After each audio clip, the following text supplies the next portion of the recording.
You want to know how fast arrogance can fall out of the sky without the plane ever leaving the gate? How one sentence can take a man from king of the cockpit to permanent cautionary tale. It happened in front of a whole cabin of witnesses, and I was supposed to be just another quiet woman in 2A with a carry-on and a briefcase. Instead, I became the line he should never have crossed. My name is Dr. Imani Sinclair, and for the record, I was not on that flight as anyone's victim. On paper, I'm one of the youngest senior aviation safety inspectors in the country, specializing in human factors and crew resource management.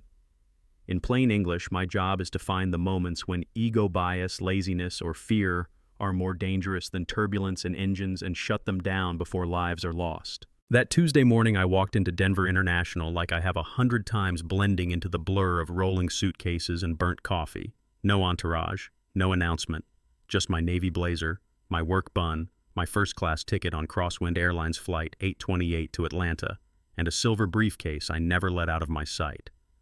Crosswind had been flagged not for a crash, but for a pattern-rushed checks on the Den ATL route captains with Tempur's staff playing favorites junior crew too scared to challenge. I was there to see if that smoke hid fire. At gate B44, before I even stepped on the plane, they started proving the allegations for me. The gate agent, Brenda, had that tight smile people wear when they hate their job more than they like people. She scanned my first-class boarding pass, looked me up and down half a beat too long, then zeroed in on my regulation carry-on. "Ma'am, I'm going to need to check this," she said. I nodded toward the sizer. "It fits, and I'm in first. I'll carry it on." "Our flight is very full, we need the overheads," she said, while 3 white guys with golf bags and bloated rollers drifted right by without a word. I could have swallowed it, but letting small things slide is exactly how big things grow.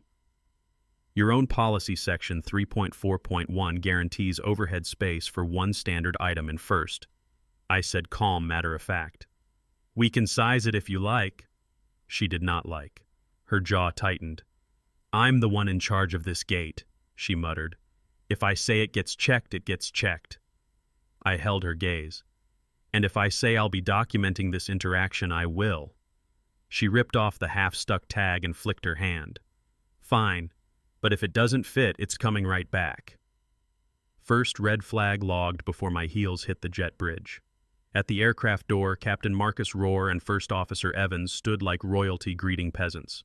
Rohr had the whole act down, silver hair, tan hat still on indoors like a crown. Some men wear the uniform, some let it wear them. "Morning," he said. The way his eyes measured me said more. I put my roller perfectly in the bin above 2A, slid my small aluminum briefcase completely under the seat in front, buckled in, opened a magazine. Enter Mark, the lead flight attendant smile glued on. "Ma'am, that case can't be there," he said. "This is first class. We like to keep floor space clear for comfort. It needs to go in the overhead." I gave him a real smile. "It's fully under the seat, which is allowed, and this item needs to remain with me. No manual check, no question, just ego." "Ma'am, I'm going to have to insist it's a safety issue. That word is sacred in my world." "No, it's not," I replied, still even. 14 CFR 121.589 allows exactly this. Please don't call it safety if it's convenience." His face went flat. "You're delaying our departure," he hissed. "I'm seated and secure," I said. "You are the one still standing here." Yeah, that happened. He spun away toward the cockpit. I tapped my smartwatch, waking the recorder in my briefcase. I had come to run a quiet stress test. They were volunteering for a full-scale examination. The curtain snapped open and Captain Rohr marched down the aisle like he owned the oxygen. Hat on shoulders, wide voice already set to maximum. "What is the problem here?" he boomed. First class went silent. Mark pointed like a school kid. "This lady refuses to store her bag properly, Captain. She's quoting regulations and won't comply." Rohr locked onto me. "Ma'am," he said, "I am the captain of this aircraft. My word is law here. My crew told you to move the bag. You will move the bag."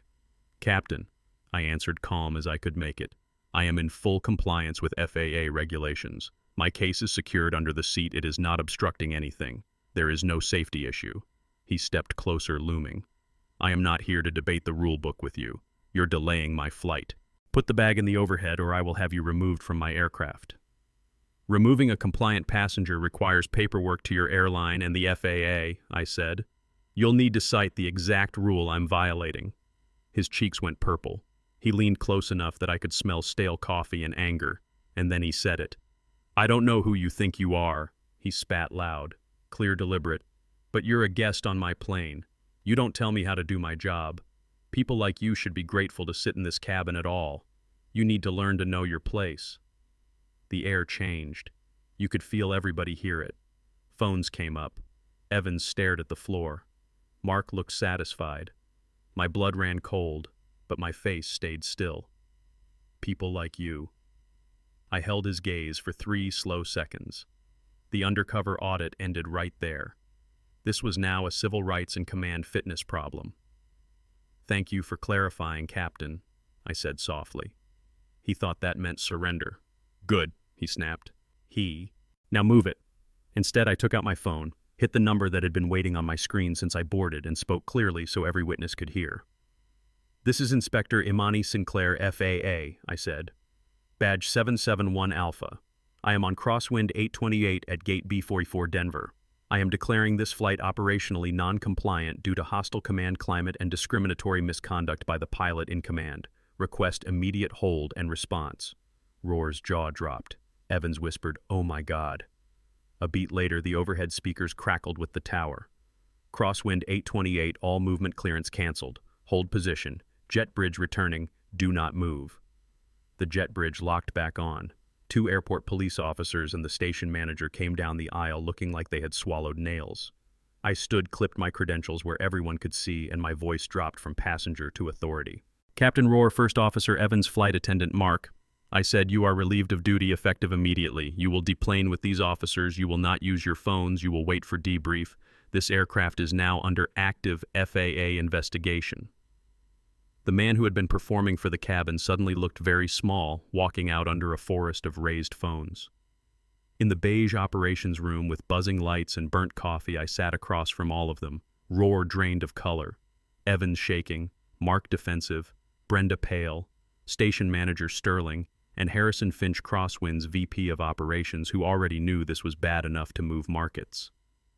"This is a recorded debrief following the grounding of Flight 828, I began. I laid it out without theatrics. Brenda singled out a black woman in the priority lane and tried to strip a benefit she gave freely to others. Mark lied, calling a compliant stow a safety hazard because he resented being corrected. Evans watched his captain escalate, heard open racism, and stayed silent. And Roar, their star, chose ego over regulation, prejudice over professionalism, humiliation over de-escalation. Finch tried to frame it as one bad day. I pressed play on the audio and let them all hear Roar's own words in that stale room. When it finished, nobody defended him. "You built a culture where he felt safe saying that in uniform," I told Finch. "This is not a baggage dispute. This is systemic rot." Then I gave them the terms crew suspended licenses flagged, incident reported. Public apology that named what happened, no vague misunderstandings. Full-scale human factors. CRM and bias retraining designed and audited by my office. Surprise inspections, undercover rides. And the quiet part, if they refused, I would recommend action on their operating certificate. They agreed because they finally understood the alternative. Karma for Captain Roar was not a single dramatic moment, it was a slow burn. Termination from Crosswind. A formal move by the FAA to revoke his ATP. Hearings where his own voice and the videos played on repeat. His union, after reviewing everything, refusing to fight for his license because defending him meant torching their own credibility. The final ruling came down, certificate revoked permanent. No more cockpit, no more command, no more costume to hide behind. Mark lost his job and his certification for years. His name quietly passed around hiring desks as a risk. Brenda's attitude followed her. Every time someone dug into why she left the airline, the story came up, doors closed. First Officer Evans took his suspension, sat with his guilt, and then did the work. Months later, in bad weather on approach with another captain, he spoke up the moment something felt off, and they corrected safely. That report crossed my inbox, and for the first time in this whole mess, I let myself feel something like hope. Crosswind bled money, reputation, and pride, but 18 months into the Sinclair audits, their safety reports were up, their ugly incidents were down, more crew felt safe challenging bad calls. The same airline that had let a man talk to me like that in first class started using his words as the cautionary tape around everything they never wanted to be again. People still argue about what happened. Some say I ruined a 25-year career over one bad moment. Some say he got off easy considering the power he abused. So I'm going to leave it with you.